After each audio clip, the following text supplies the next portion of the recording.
بسم الله والصلاة والسلام على رسول الله صلى الله عليه وسلم.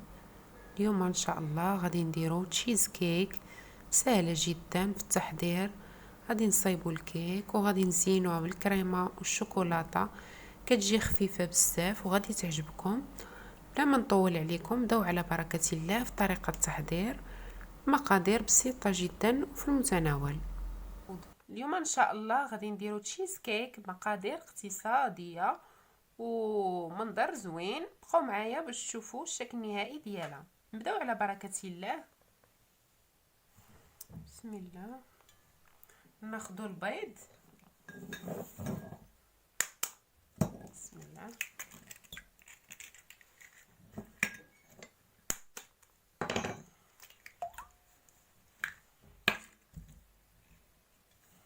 نزيدو الملح، واحد القريصه الملح، نص كاس ديال السنيده،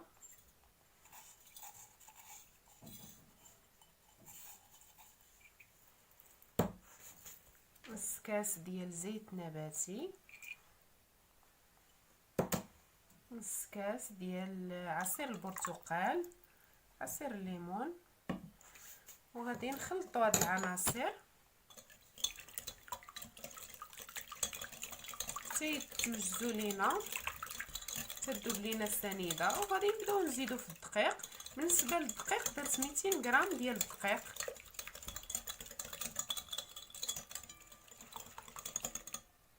غادي نبداو نزيدو الدقيق تدريجيا ونحركو حتى تذوب لينا هاد الحبيبات ديال الدقيق، ونعاودو نزيدو معلقه بمعلقه حتى كنكملو الكميه اللي عندنا.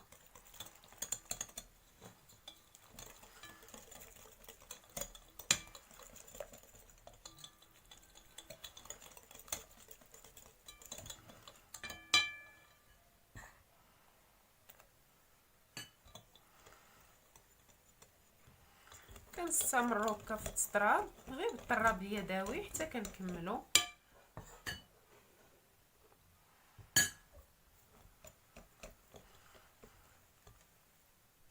كنزيدو اخر كميه الدقيق، غادي نزيدوها كيف العاده مع خميره الحلوه او لا باكين باودر. خدينا غير 7 غرام.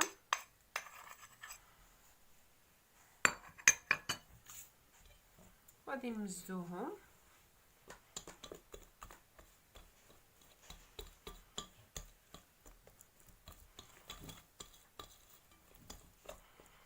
في هذا الوقت من الاحسن تشعلوا الفران باش يسخن لينا درجه حراره متوسطه. غادي نديروهم تقريبا كيبقاو 15 دقيقه حتى 20 دقيقه كيطيبوا. غادي نبداو نكبوا الخليط في لي كاب كيك ديالنا.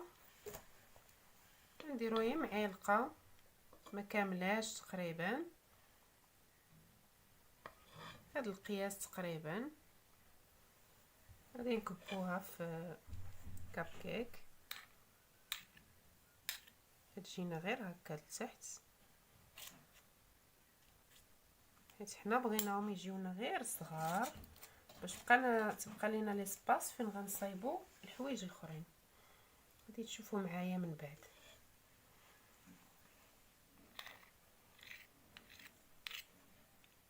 نبقاو غاديين بحال هكذا حتى نكملو.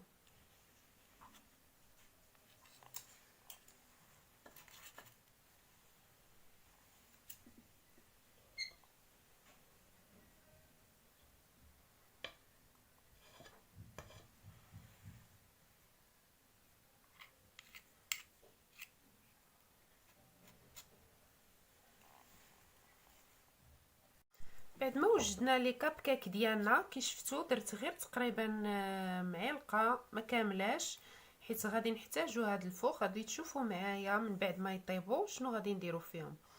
دابا ما بقى لينا غير ندخلوهم للفران تقريبا 15 دقيقه باش كيطيبوا ولا اقل. ردوا معاهم البال ونتلاقاو من بعد. بعد ما خرجنا الكاب كيك ديالنا من الفران غادي نوجدوا الكريمه، كريم شانتيي اللي غادي نوجدوه غادي تلقاو الطريقه على ظهر البواطه اللي كتشريو منها.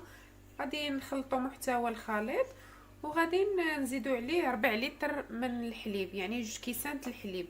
تقدروا تزيدوا معاه 7 غرام ديال سكر فانيلا باش ينسم لينا ديك الكريمه. انا ديجا وجدته وحطيته يبرد. غادي نديروه في البوش اولا في الجيب الحلواني وغادي نبداو بالتزيين ديالنا. بسم الله.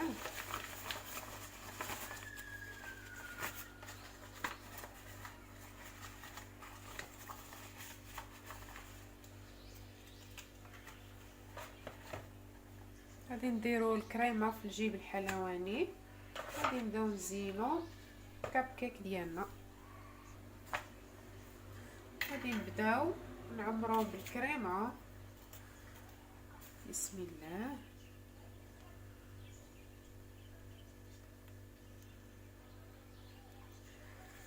بهذا الشكل نبقاو غاديين بنفس الطريقه.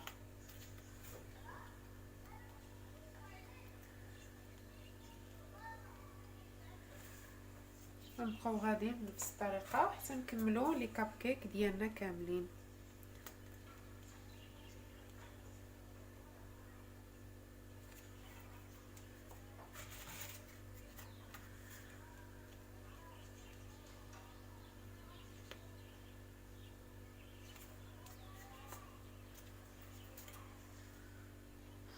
بعد ما كلهم كنعمرهم بالكريم غادي نحاول نوزع الكريمه غير هكا بملعقه على الجوانب، حيت بغيناها تجمد لينا. من بعد نديروها في المجمد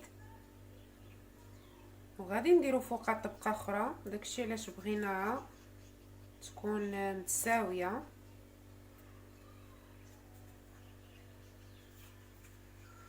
نفس الطريقه غادي نديرها اليوم كاملين. غادي نوزع الكريمه على الجوانب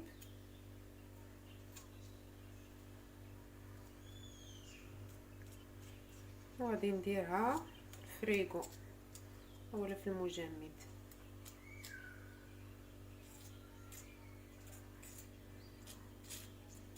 غادي نبقى غادا بنفس الطريقه حتى نكمل لي كاب كيك اللي عندي كاملين.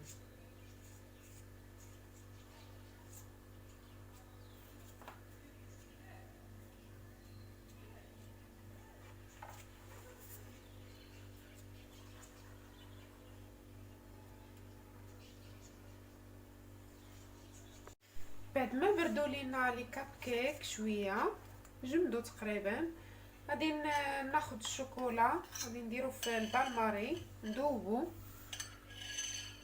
وغادي نبدا نحط نكب فوق هذا الكاب كيك.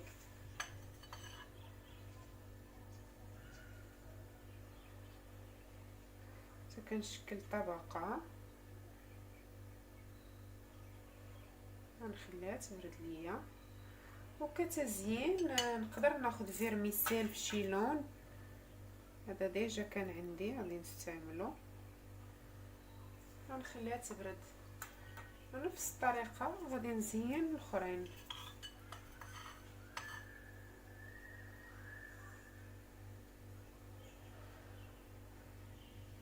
كنوزع الشوكولا عليها كامله على الوجه ديالها.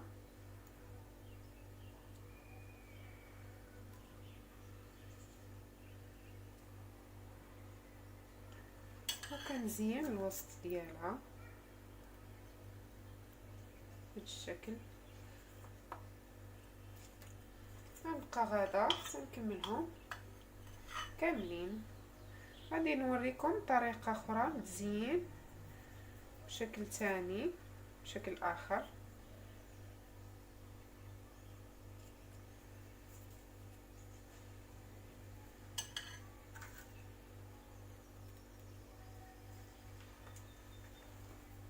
الطريقه الثانيه ديال التزيين غادي نحتاجو كاس ديال عصير الليمون او البرتقال، 2 معالق كبار ديال المايزينا ومعلقه كبيره ديال السنيده.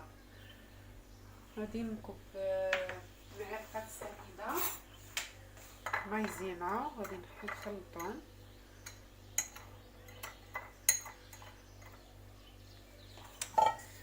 غادي ندير كاس ديال عصير الليمون، وغنزيد عليه هاد المايزينا والسنيده السكر الخشن، وغادي نديرهم فوق النار ونبقى نحرك حتى يعقد ليا الخليط.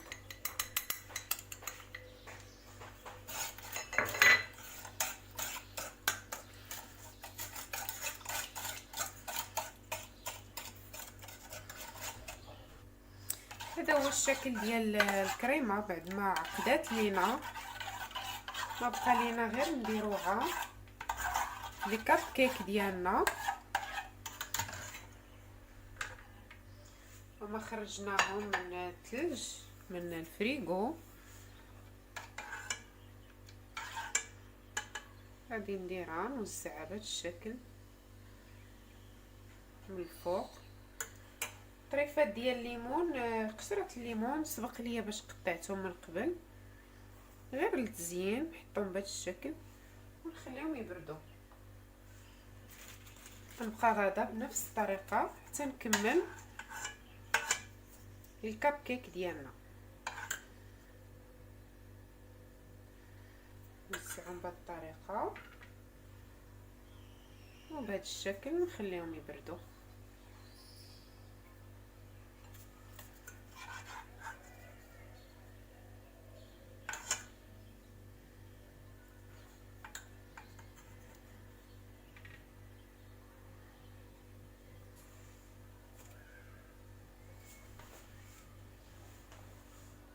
هذا هو الشكل النهائي ديال تشيز كيك ديالنا بعد ما حيدنا ليهم داك الغشا ديالهم. كيجيو بهذا الشكل. نتمنى تجربوهم حتى نتوما في ديوركم. هادو ديجا درتهم بواحد المول واحد اخر من غير لي كاب كيك، كيجيو في هذا الشكل. نتمنى يعجبوكم وديروهم حتى نتوما في ديوركم، ونتلاقاو في وصفات جديده ان شاء الله متنوعه، وبسلامه.